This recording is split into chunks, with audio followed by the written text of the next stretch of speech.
So welcome to the 1990 series. My name's Amanda O'Shea from the Serendipity Experience. And I have with me Mr. Trevor Drake from Frinton-on-Sea in the UK. How are you doing, Trevor? I'm doing very, very well. Thank you, Amanda. Lovely to speak to you again. Oh, it's lovely to have you on here. Thank you for being part of the 1990 series. In fact, Trevor, you are Mr. 45. I'm not a number. I'm a free man. 45. That's halfway through. You're just a number to me. That's fine. Yes. No, I guess a lot of people think that. It's so not true, but you are Mr. Number 45, and yeah, I'm halfway through. So this was a project that sounded like a good idea at the time. Well, you must be exhausted. I've had beautiful conversations. I bet. Yeah. What it's meant is I've got to catch up with everybody, I know. I'm only doing these calls with people I know, whether they're old friends, new friends, people I've worked with, people that have mentored me, people whose books I've read, people like you, who was my #1 fan when I was on the radio. Yes. And you're going back on the radio. Yeah, I'm going to go and do a little, I'm doing a couple of projects actually, which is, there's a local radio station and we've got a plan to do something called Wellbeing Wednesday, where I go and just do a mini series, whether we do it weekly or monthly, and that's happening soon, so that's soonish, so that's going to be really good, talking about this stuff. And then I am also taking on a little project of a local international school who have got their own radio station, and that is called ISR, International School Radio, and I'm going to be doing some podcasts with the secondary school children to brilliant. Yeah, so and so that just gets me familiar again with the schools and with the teachers and the headmasters and the parents, because we're about to launch iHeart in Spain.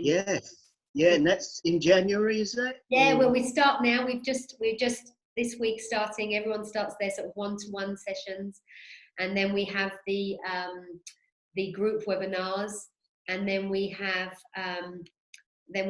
the actual training days in January. Yeah, 9th to the 12th. So there's still one place left, actually. If you're up for it, Trevor Drake. Oh, yeah.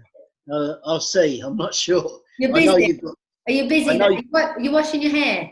Yes. It needs it. I've got lots of different projects on myself and different things, people to speak to and that. So, but I know I'm speaking to different people who are coming to your training and that, and we're really looking forward to it.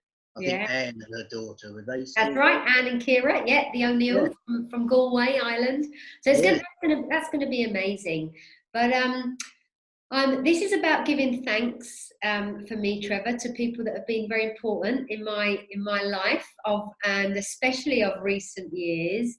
And you are one of those people. So thank you for being you.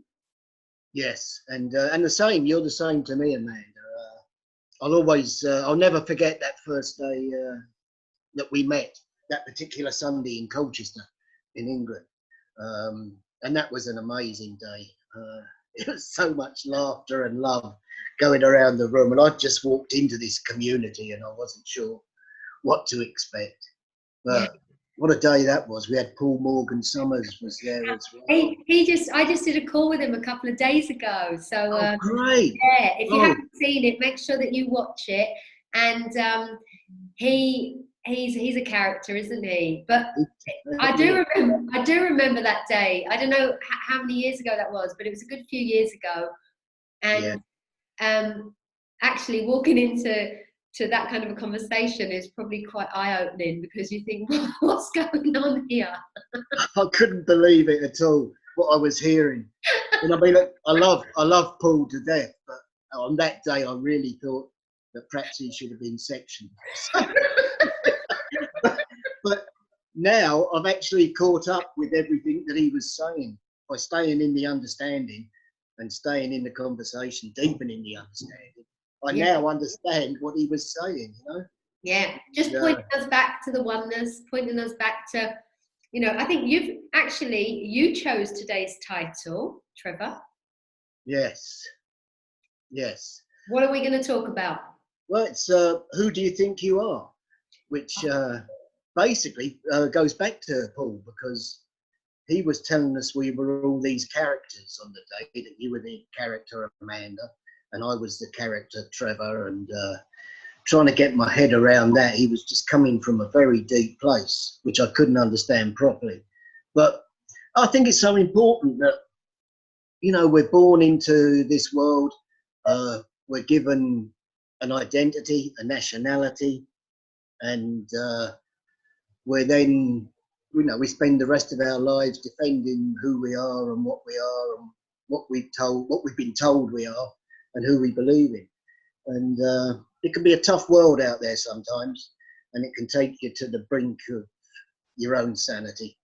And sometimes it gets, actually, I've got this thing going on. I don't know if you've heard it in the background. It can actually take you to the point where you've just had enough and you'd like to end everything, because life here in this world is not good. But there is a part of us, something that runs through us all, which is something's come up on the screen, which is absolutely beautiful. And it's a place that you can go where all these things in the world, nothing can actually harm you. You know, when you're in that place, all the things that happen to you, the character Amanda, or me, the character Trevor, or anybody else out there, can cause you so many problems. When you're in this place, nothing can touch you at all. I've got this thing here, which I read a statistic the other day from the World Health Organization. Who? Oh yeah, the World Health Organization. That said, yeah, WHO. That one person commits suicide on this planet every 40 seconds. Every 40 seconds. So I've just had this running in the background since we started. And it makes a little bleep each time a 40-second mark is reached. So whether we hear that or not, oh, hang on, I've lost you. No, I'm still here. I can still see you. And oh, what a shame. I'm going to stay here, and Trevor is going to join us again. So I think we just lost him. So what Trevor was pointing to is that he's got this app, it looks like, on his mobile phone that is set to a 40-second timer, and every time the 40 seconds comes around, the phone bleeps. And that is a fact from the World Health Organization that he must have heard recently. He'll tell us more about it in a moment, saying that every 40 seconds a human being on the planet commits suicide, which is quite, you know, for me, that's just like, I don't know, what a statistic. Every 40 seconds. That for me is the reason why we do these kind of calls, why people are trying to share a message. People that I have seen that if you like come under the inside out understanding, or the three principles understanding, see that there's something that's super, super helpful for people to know. And once people know and get to see that their fearful thinking really is just coming from their own creation from inside their personal mind, it's not really, really true. There's always an answer. Nothing is ever sometimes as it appears, you know. If people do feel that they've got these problems that are huge, and it makes sense to me it makes sense to me that might seem like it's the best possible solution at the time to just end their life and get out of that, whether it be that they can't cope with their thoughts running through their head, or they can't cope with having to face a situation if they've done something that hasn't been so good, or as shameful, or people are going to be mad or cross with them, or they've lost lots of money, or whatever it is. I think that when people are in their sort of mental health, I think people just see that, right, that is never the answer, that never ever is the right answer. And we will welcome back, Trevor. We're still recording, love. Welcome back. But when we get to see, we're still here. But when we get to see that what Trevor was pointing to is that we are, you know, we can see that when we're mentally healthy, and suddenly when we fall into that place where our mental health isn't speaking to us, that we, you know, all these sort of crazy ideas seem to be like viable options. So Trevor, I was just talking about what you were pointing to with your little doobry, what's it? Yeah, and you know, and it's quite a startling fact, right? You know, and it is. We're trying to keep it light here, actually, Trevor. Sorry. Sorry about that, but yeah. But it's, you know, in lightness of even like what you're pointing to, it is, you know, there is. What I was saying was, it's that's why people like us are doing this kind of stuff, trying to share a message. Which, you know, if one person watching this recording hears something that they pass on to one other person, then that's good enough, right? Yeah, exactly. And that's why I love all of these recordings that you've done, because I've watched maybe the first 25 or so, and I've picked up something from each of them, you know. Yeah. Because the three principles understanding, you can direct it anywhere, you can focus it on anything almost. Some people focus it on business, some people focus it on getting into the prisons to pass that message on, some people focus it to the children and into schools with everything, and it's all wonderful. It's just my own personal choice that because I suffered from some mental problems for about 5 or 6 years, that I've decided I'd like to help whoever I can that is suffering from mental problems now, and show them that it isn't all doom and gloom, and that there is this place within us all that is just, woo. Sorry for bringing the tone of the... No, it's not. I'm only joking with you. I'm just joking with you, because it's so. What do you see, Trevor? You know, this. Who do you think you are? Yeah. Right. Yeah. So what's, you know? Tell me more about that. Well, we're born into this world. We come from. I mean, you look at a newborn baby, all you can see is just beautiful love in their eyes, and that's all we are when we come into the world, just this ball of love. And as we then progress through life, well, I think the first thing that happens is, I'm not just sure these days, but it used to be a slap on the bum. And that was the first thing you got, welcome to the world.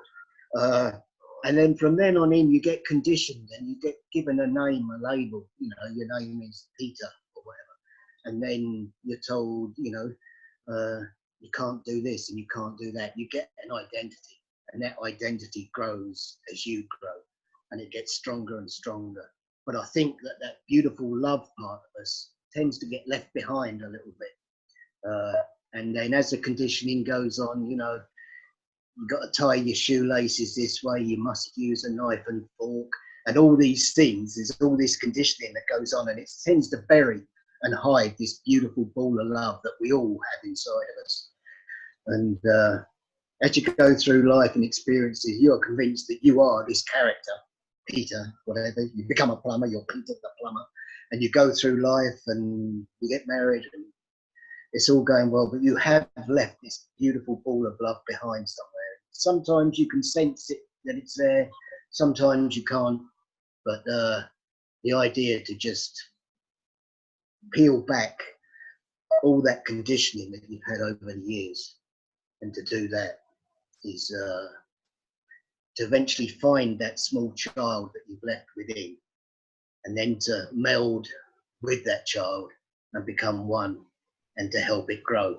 And then once you've done that, life is just superb. I mean, I suffered a fair bit over the last 6-7 years, to a stage with depression where I just couldn't function at all. But Somehow I got led through, I like to think it's mind and the universe that we talk about, that led me to this understanding. And I've just followed the light there.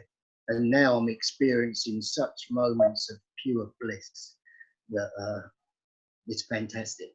It's absolutely glorious. And I can now step out into what I call the human world, and the world I see when I look out my window. I can step into that world now, and sometimes it can all get a bit too much for me again when I step out there. So I find now, having this understanding, I can now step into this other side where all that worry and pain and everything just goes, and I'm just floating around like some ball of love as well inside my own being and mind. And I want to be able to introduce that to other people. I can't introduce it to them, they have it within themselves, but to somehow be able to point them towards that which they have within themselves. And hopefully they'll find it, and that can save them in times of trouble, you know, and then that statistic can reduce rapidly. Yeah, it's you know, it's thank you, Trevor, for for sharing that. And I'm so happy for you that you found peace, you know, that you know is there, and you know you can fall back into that. And yeah, life goes on, and there's some days where life seems to be a bit more hectic or a bit more mad or a bit more busy or a bit more noisy. But you know, seeing that that you are that little ball of love, which is so lovely way to put it, and that's you've got that fall back into that. And you know, I love the joy that I see you when I've seen you then, from, you know, the new kid on the block, as it were, you know, I don't know, but that, you know, rocking up to suddenly you're at every event, and you're volunteering here and volunteering there, and you've got this whole world, right? This, when we talk about the community, which is, there's the understanding itself, and then there's the community that comes with all these, you know, all these people that are kind of sharing this and seeing this to be true, and that in itself is just amazing. It's wonderful. It's wonderful. It's one of the reasons that I volunteer. I volunteer at the London event, and it's not mainly to hear all the speakers, because I've heard just about everything they've got to say online. There's so much about the 3 Ps. But it's to meet the people that are coming along with an open heart, and they're looking to get more of the understanding, or conversely, share what they've actually got in their heart. And that is beautiful. I mean, I've returned from the Viva event just now, and it's going to take me a month before I come down from that. You know, I'm just floating. Some of the things I felt and that I saw there were so special, so special, really were.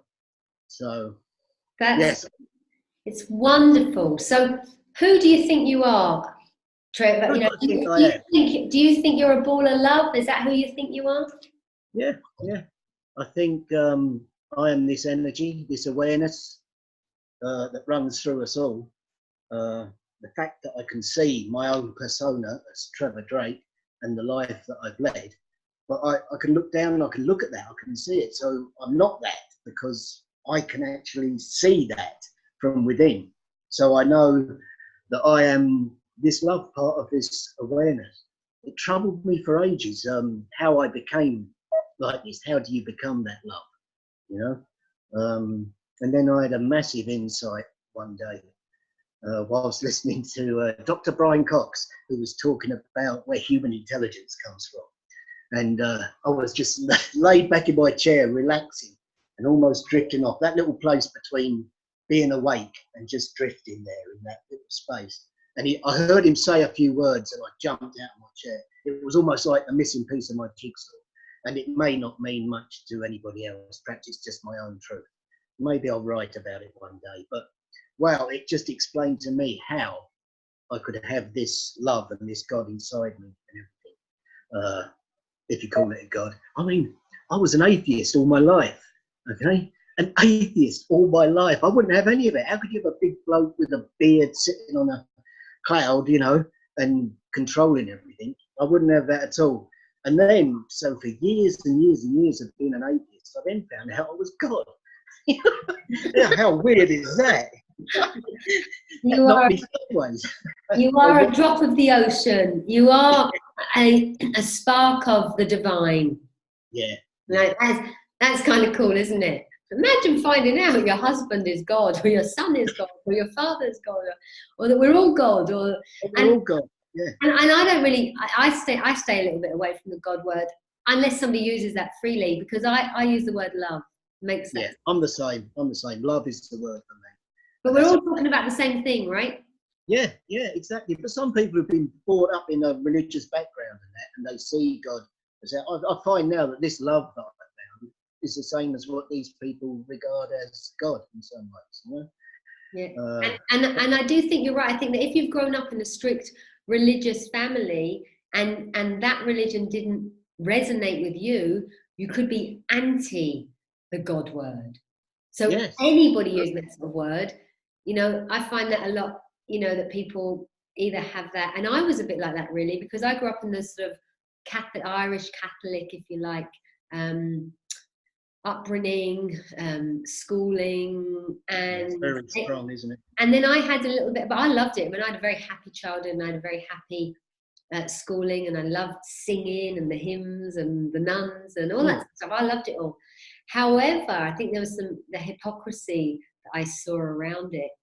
When I started traveling myself, there was lots of like not such good news in the press about, you know, some of the priests and this and that and all that sort of stuff that we know goes on and went on and goes on. And so it gives religion a bad name, right? And but actually it's like coming back to that. So I got more into Buddhism and more into looking into other religions, but they're all pointing to the same at their root. You know, they're all pointing to we're one, that, you know, the Father, Son, the Holy Spirit, whatever it might be, that we're here to look after each other, treat other people as you'd like to be treated.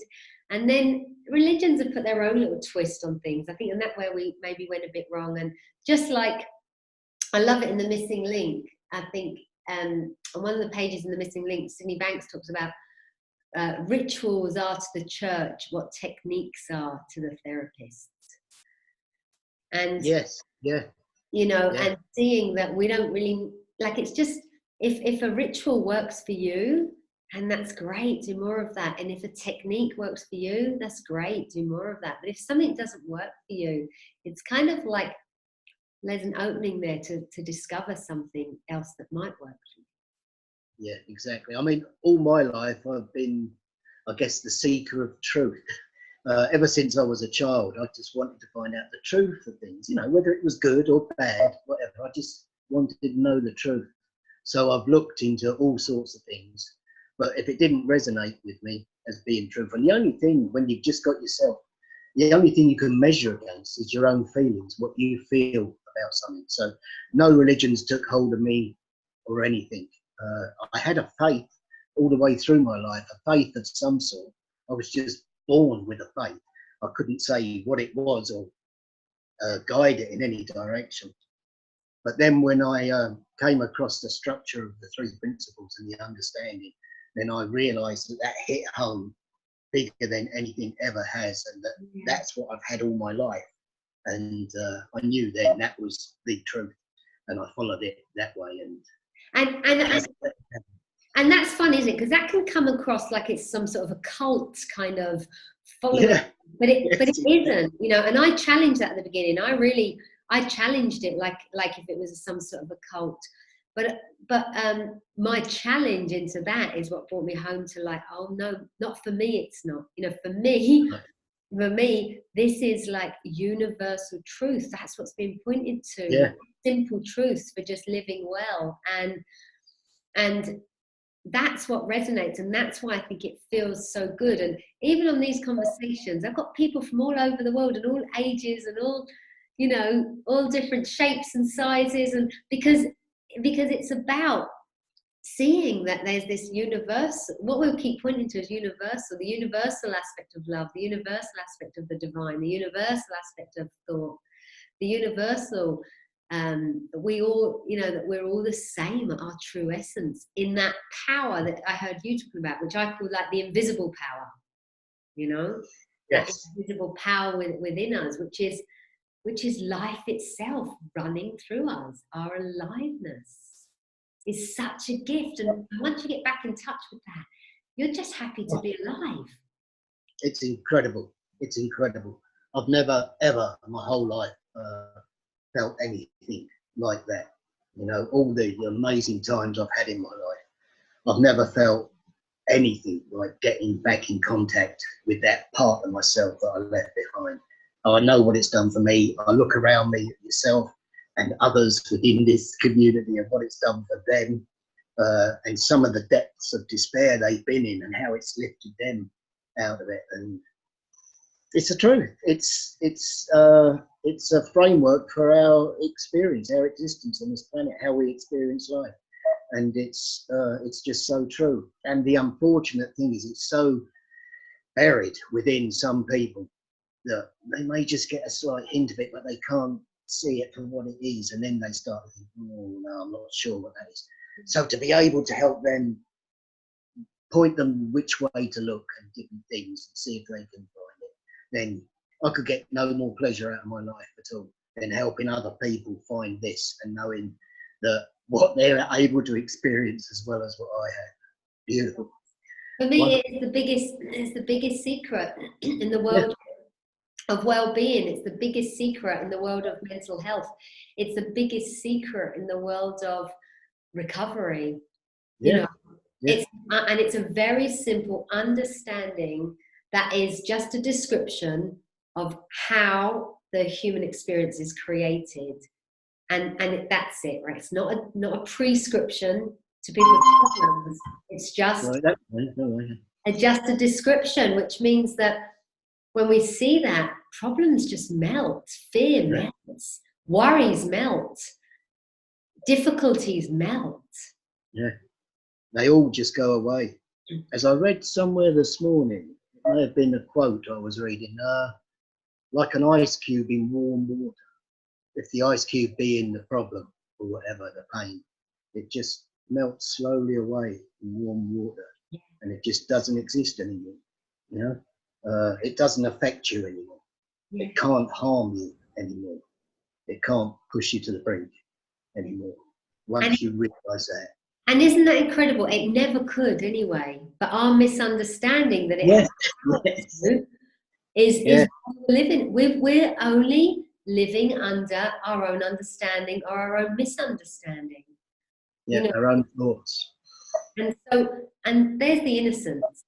That if you haven't come across this, or nobody's pointed this out to you, or you haven't worked out for yourself, or blah blah blah, then you know it's like how are we meant to know? That whole somebody should have told us, you know. But it is so true. I was angry when I first came across this. I was quite angry. Like, how come nobody told me this stuff? How come nobody told me this? Like 42 or 43 years old. It's like, well, I've traveled around the world for 9 years. Nobody had ever pointed me to this, or had they? And I was so caught up in my own know-it-all and possibly I wasn't listening. I don't know. And it's either that people didn't know or I wasn't ready to listen, but suddenly I was. Yeah, and that's the beauty. That's the beauty of it. It suddenly really is. Suddenly I was ready to listen, you know. And so that's how I'm dedicating the rest of my life. I'm not sure how. I like to think, because I'm not a trained therapist of any sorts, but I like to think I've got 7.5 billion clients in the world. I don't get to see them every day, but whenever I bump into them, I speak from that place. That's my whole way of being now. I speak from that place and hope that a little seed is planted in there somewhere, and that they can get a taste of that and find it within themselves. Oh, that's beautiful, Trevor. I think that's a lovely place to leave it. You know, just keep looking in this direction and keep, you know, deepening your own understanding. And as you deepen your own understanding, naturally, you can't stop it from oozing out. In the last call I did with Ian Watson, I called it like it's the best love virus in town. You know. Oh, yes. That's what it is. It's like it's contagious. It's infectious. But it's good. People pick up that energy within you, that energy, that joy. within you, it just floods out, and people sort of walk past you and go, yeah, the joy. Yes, very much so. And people feel that, and they go, wow, you know, how come you've got that and I haven't? You know, so we should push on with it and just help as many as we can. You know? And the great news is that we just, you know, the less we try, the more natural it just occurs. And that's what people, you know, this isn't a rescuer, fixing, saving the world job. No. This is just, you've got like this great news and you just feel excited sometimes to share it, you know? You said the word earlier, which was simplicity. It's the most simple thing in the world. And that's why people find it difficult with their intellect to actually understand that something could be as simple as it is. And it is just that simple. You know, it really, really is. It really is. But if no one told us that nothing has the power to affect us positively nor negatively, nothing in the outside world, no other person, no situation, no circumstance, no event has the power to affect us. We're only ever feeling our own thinking about those things. We're never actually feeling those things. We're feeling our thinking about those things. Exactly. We don't have to change those things. We just have to let our own thinking settle down when it's not serving us well. It's understanding we are not victims of circumstance. I mean, it helps you so much. Things that happen out there don't have to have that effect on you. You know, it's only if you jump on them with your thinking, those thoughts again, that it will affect you. But in that ball of love, in that beautiful place, nothing can touch you at all. And that is gorgeous. That is such a safety net, such a safe haven. Oh. Wow. Well, wow. You are gorgeous, you little ball of love, Trevor Drake, known as Treasure to his friends. I want to thank you for being part of the 1990. Carry on camping. Carry on. Yes, that would do. Love it. Carry on camping. That'll be lovely.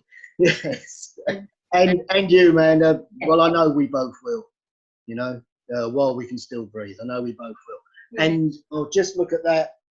While we've been talking, 42 we've lost. Sorry to bring it down on our note again, but there we are. So let's help these people. Let's get this understanding. Absolutely. Let's prevent that sort of thing happening. You know? Well, if anybody listening to this sees that we can help more, get in touch. You know, get in touch with me, Amanda O'Shea, or get in touch with Trevor Drake, and let's see. Yeah, we're always happy to help. Yeah, I've started a little thing online now, a Facebook page, which can be found by looking for Mind Matters to Me. If you would search that on Facebook. Okay, Mind Matters to Me. I don't think I've come across that. I'll have a look at it right now. Yeah, it's just a little page I've started up, and I'm going to put an appointment thing on there and welcome people to come and talk. Can we put this on there? Can we put this recording on there? Yeah, I'll put a link to it today. I'll need to change a few things already on there, but I should put a link to this on straight away. Okay, I'll send you the link. Brilliant, which will be great. So we'll do that. Amanda, I love you. Mind Matters to Me. Who do you think you are? You are a little ball of love. Exactly. Called Trevor. And Amanda. Lots of love to you, lovely man. Thank you, Amanda. Thank you for listening. Thank you. Bye all. Lots of love. Bye-bye. Bye-bye. Bye.